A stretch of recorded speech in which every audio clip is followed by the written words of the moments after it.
রমলা নাচিতেছে। তা কার সম্বন্ধে বলেছে? কে নাচছে? রমলা।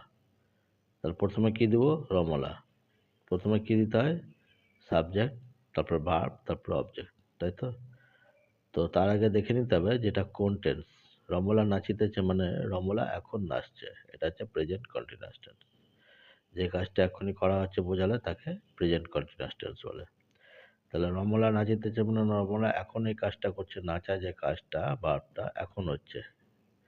তো দিলাম প্রথমে রমলা, কে নাচছে? রমলা, সেজন্য রমলা দিয়েছি। তারপর সাবজেক্টের পর কি দিতে হয়? প্রেজেন্ট কন্টিনিউয়াস টেন্স হলে সাবজেক্টের পরে একটা অক্সিলারি ভার্ব দিতে হয়। অ্যাম, ইজ, আর, এই তিনটের মধ্যে একটা দিতে হয়। তো Ramla third person singular number, সেজন্য এখানে ইজ দিয়েছি অক্সিলারি ভার্ব।